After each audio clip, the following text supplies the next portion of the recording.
Vamos a conversar con el magistrado Ricardo Acevedo Peralta. Él fue canciller de El Salvador, asiste a la cumbre de Unipaz y ha hecho una exposición muy interesante sobre la integración del continente americano.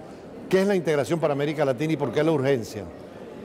La urgencia de la integración se refiere a la acumulación de conceptos de vida que aglutinan a una verdadera comunidad. Una comunidad existe de hecho porque comparte valores, historia, tradición, pero esa comunidad no tiene sentido si no se organiza jurídicamente. O sea, se convierte en una comunidad de derecho.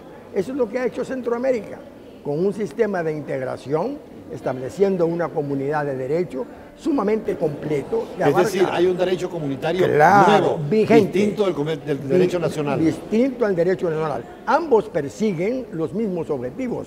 Lo que pasa es que el derecho regional o comunitario tiene unos medios más expeditos, o sea, unos medios más fuertes, que es la comunidad, que es todos los estados juntos alcanzando y logrando los objetivos de paz, derechos humanos, desarrollo sostenible y defensa del medio ambiente. ¿Qué papel juega la economía en esa integración económica necesaria para ir a la integración cultural y política? Usted sabe que la economía siempre ha sido, sobre todo el comercio, la base de los sistemas de integración. Lo fue en Europa, con la Comunidad Económica del Carbón y del Acero, lo ha sido en Centroamérica, en donde tenemos un convenio sobre integración regional económica, el Tratado de Integración General de Centroamérica de 1960. O sea, es uno de los más viejos de América. ¿Eso crea el mercado común centroamericano? Eso crea el mercado común centroamericano y luego, después de la guerra civil, ampliamos la parte económica y la tradujimos en derechos humanos, en justicia social, en combate a la pobreza, en respeto al medio ambiente. El sistema centroamericano es uno de los más completos del mundo, porque tiene 6 subsistemas. ¿Cuáles son? El subsistema político, el subsistema social, el subsistema medioambiental, el subsistema educacional y el subsistema de la seguridad regional. ¿Cuál? Cada subsistema rápidamente tiene sus propios convenios y sus propios tratados que son de obligatorio cumplimiento a los estados. Y si no lo cumplen, la Corte Centroamericana y los tribunales nacionales pueden condenar a los estados, pueden condenar a los ciudadanos y pueden condenar a los organismos de la integración. Usted es magistrado de la Corte Centroamericana. ¿Cómo llega a ser magistrado de la Corte Centroamericana y cómo se eligen los magistrados? Los magistrados a la Corte Centroamericana se eligen por las Cortes Nacionales de los países que son miembros del sistema que se llama SICA. Entonces, estas Cortes Nacionales de un listado de propuestas que logran reunir, entonces eligen 2 magistrados por país. No es el poder no es el poder judicial, legislativo. Solo el judicial. El judicial. De tal manera pues que nosotros tenemos una posición independiente, conformamos una organización supranacional. Hay un derecho supranacional que se ejerce. Hay un ordenamiento supranacional conformado por todos estos tratados que en la medida en que los estados le dan a estos tratados atribuciones constitucionales, están por encima de la Constitución nacional. Ese es el derecho comunitario, que es distinto al derecho nacional, pero también al internacional. Mucho más profundo que el derecho internacional. Porque el derecho internacional es por vía de tratados, acuerdos. Y no, el nuestro también, pero solo que los tratados comunitarios, por ser de la comunidad, tienen una primacía sobre todo lo demás. ¿Obliga a modificar la ley nacional? Obliga a modificar la ley nacional. De tal manera pues que en ese sentido nos parecemos mucho a Europa. Quiero decirle que los europeos nos ganan en cuanto a la eficacia de su derecho. ¿Por qué Europa es el paradigma de la integración a nivel internacional? Porque es el más perfecto, es el sistema más perfecto porque es un sistema en el cual sí hay una plena vigencia o primacía del derecho comunitario regional sobre el derecho nacional. Esto les costó mucho, porque había muchas cortes europeas, cortes supremas o cortes de constitucionalidad que no aceptaban la superioridad del derecho comunitario sobre sus constituciones. Pero con el tiempo, después de 50, 60, 70 años de vigencia, se ha logrado entender que el derecho comunitario como una entidad lógica, supranacional, conformada uniforme y armónicamente, está por encima de las constituciones. ¿Cuáles son esos tratados más importantes de la Unión Europea? Bueno, usted sabe que ha habido una sucesión de tratados. Maastricht es un tratado fundamental, ¿verdad?, después de los tratados de Roma, pero claro, el Tratado de Lisboa, el último, es un resumen importantísimo de todos los tratados anteriores y claro, trata de adelantar la Unión Europea hasta llegarla al lindero de la federación, que no pudieron cumplirla con la Constitución porque hubo 2 países que no la aceptaron. Pero ellos quisieron tener una constitución para toda Europa. Federal. Ellos usan un eufemismo muy bonito que es eso de la comunidad. Pero la Constitución llegó a los linderos entre el derecho comunitario y el derecho federal. El derecho comunitario es muy parecido al derecho federal, sin llamarse derecho federal para respetar su susceptibilidad. Pero hay una ciudadanía europea, claro, más allá de la ciudadanía nacional de cada uno. Una ciudadanía débil ciertamente porque tiene en realidad pocos derechos positivos para su ejercicio, pero existe. ¿Y en derechos humanos? En derechos humanos nosotros tenemos tratados completos de derechos humanos Centroamérica, que en Europa no los tienen. Ciertamente allá tienen una Corte de Derechos Humanos. Nosotros también tenemos la Corte Interamericana de Derechos Humanos. ¿Y cuál es la relación de la Corte Interamericana con el sistema subregional de Centroamérica?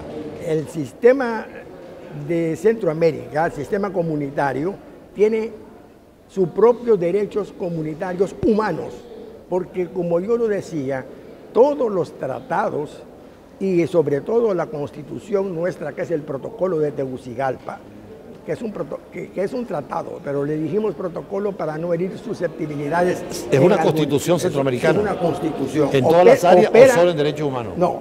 Opera como... Ella crea, esta constitución crea todos los subsistemas que deben ser luego desarrollados por tratados autónomos e independientes, razón materia. Entonces, esta constitución, lo que yo leí el día pasado, se basa en los derechos humanos, en la democracia representativa. Ese es el leitmotiv que inspira todos los tratados. Y si usted los lee, todos los tratados, los 6 tratados fundamentales. ¿Cuáles son esos 6 tratados? El Protocolo de Tegucigalpa, el Tratado de la Corte, el Tratado del Parlamento, el Tratado de Integración Social, el Tratado Medioambiental Centroamericano y el Tratado de Seguridad Democrática. Esos 6 tratados, más uno que no es tratado, pero que es tan importante como un tratado que se llama la Alianza para el Desarrollo Sostenible, que trata precisamente de todos estos temas. O sea, aquí en esta conferencia convocada por Cumipaz, que son precisamente la red global de activistas por la paz, ese tema ecológico también se vio en el plano subregional y mundial. Por supuesto, para nosotros el sistema ecologista es fundamental y está basado en un tratado primario, fundamental, de tipo internacional, regido por la Convención de Viena, que se llama Convenio para el régimen ambiental de Centroamérica. Y ese es un tratado... O sea, usted tiene como referencia el derecho a los tratados de Viena.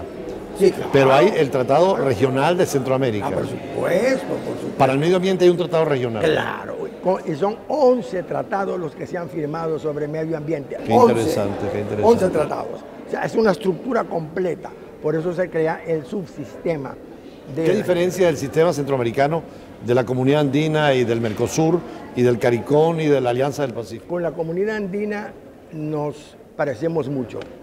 Tenemos los mismos objetivos. Ellos no hacen tanta insistencia en la parte humana y en la parte de derechos humanos, pero sí tienen varios tratados importantes. Y hay un tribunal andino, claro, supranacional. Supranacional, igual que nosotros, ¿verdad? Que también, desafortunadamente, no le hacen mucho caso, ¿verdad? Bueno, Venezuela se retiró. Sí, de la Comunidad Andina. Y pasó a formar parte del Mercosur. El Mercosur tiene una estructura mucho más débil, muy más comercial, intergubernamental, no solo comercial, prácticamente solo comercial, sino que además intergubernamental. ¿Lo jurídico cómo funciona Mercosur? Jurídicamente una especie depende de mucho de la voluntad de los estados. Y por eso hay el mecanismo de arbitraje. Por eso hay el arbitraje, no el jurisdiccional. Entonces nosotros sí ya tenemos un jurisdiccional. ¿Qué diferente es el jurisdiccional y el arbitraje? Bueno, el arbitraje es un poquito, el arbitraje es más libre y tiene un tope, no tiene un tope jurisdiccional. Y los estados se dan nosotros sí, mayor poder. Tenemos también el arbitraje, pero si el arbitraje se opone a una norma comunitaria o a un principio comunitario, la Corte lo puede destruir. La Corte, con una sentencia, modifica el laudo arbitral. O sea que hay una instancia más que le falta al Mercosur, que tienen que llenarla pronto. ¿Y con la Alianza del Pacífico y el CARICOM? El CARICOM es inclusive más fuerte que el centroamericano, porque, por ejemplo, la Corte del CARICOM no solo ve derecho comunitario, sino que también funge como Corte Nacional Suprema de todos los países miembros, que nosotros no lo hacemos. Nosotros somos una corte poderosa, pero no juzgamos más que derecho comunitario. Y juzgamos el derecho nacional si este derecho nacional de los países miembros se opone al derecho comunitario. En cambio, la Alianza del Pacífico es netamente comercial, son intereses, coordinación. Puramente coordinación intergubernamental. ¿Y cómo ven a UNASUR y sobre todo a la CELAC, que es la Comunidad de Estados de América Latina y el Caribe? Lo vemos como un intento de acercamiento político, eminentemente político, muy poco jurídico, muy poco orgánico, ¿verdad? Que está sentando las bases para una eventual, en muy largo plazo, unión jurídica. ¿No es contradictorio con la OEA? No, yo creo que no es contradictorio con la OEA. ¿La Organización de Estados Americanos seguirá funcionando? No, por supuesto que sí. Tiene que haber complementariedad, ¿verdad? Porque las dos son organismos políticos, ¿verdad? Pero uno no puede contraponerse al otro. Y en el tema de los derechos humanos, por ejemplo, ¿qué relación del sistema americano de la OEA, que es la Comisión y la Corte, con los sistemas como el de Centroamérica? Bueno, los derechos humanos latinoamericanos basados en el Convenio Americano de Derechos Humanos tiene su propio campo de acción, su propia área de jurisdicción, y nosotros tenemos nuestra propia área de acción en el sistema centroamericano comunitario, que son todos los derechos que comunitariamente crean los tratados. ¿Pero ustedes pueden recurrir de forma comunitaria a la OEA? No.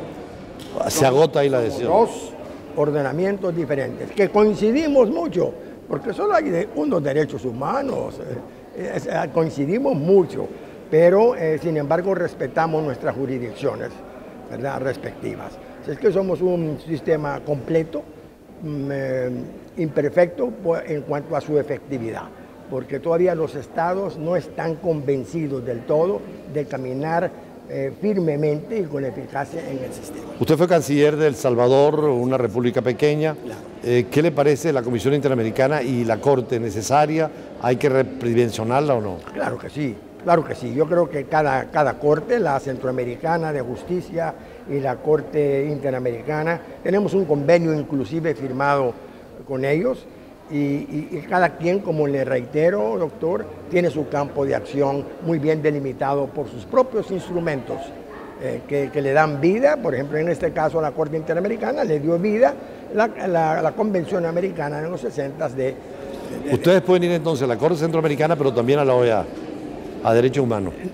Sí, los centroamericanos pueden perfectamente.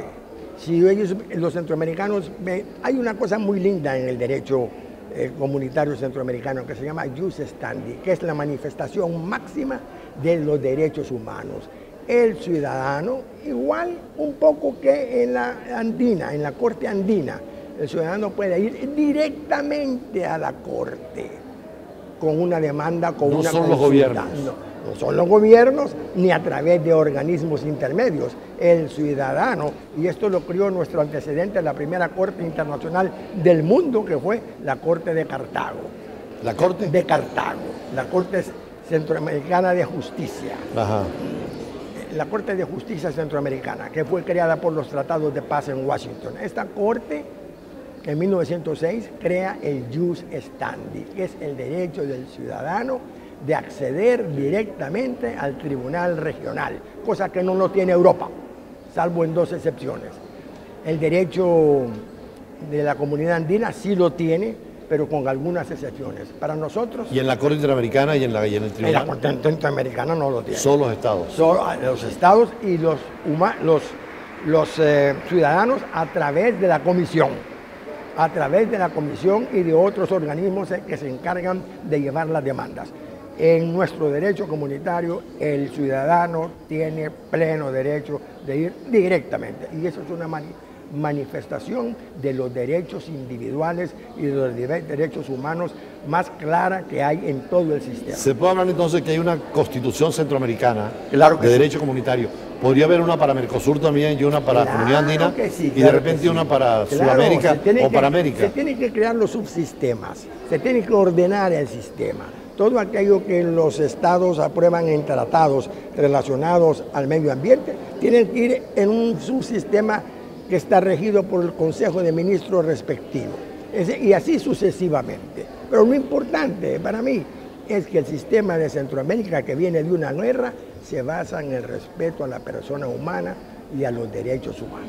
¿Esto ayudará para tener una nación centroamericana unida en el futuro? Pero por supuesto, quizás yo ya no lo veo, pero estoy seguro que mis hijos sí lo van a ver. Finalmente, en esta conferencia de Cumipaz, ¿por qué usted tocó este tema tan importante de la integración en función de la ecología, del medio ambiente y de la paz?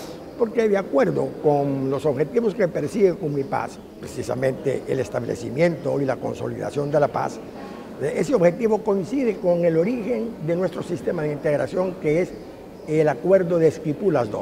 Esquipulas II, que terminó con la guerra en Centroamérica, dice que la paz pasa por la democracia y por los derechos humanos, que han sido atropellados por tiempos infinitos en nuestra historia regional. Entonces el discurso del embajador William Soto está en esa línea también, del gran planteamiento de lo que es la diplomacia, la paz, la ecología. Democracia, respeto al medio ambiente y respeto a la persona humana, a sus derechos democráticos y civiles. Bueno, muchísimas gracias. Como no, gracias para ustedes. Bueno.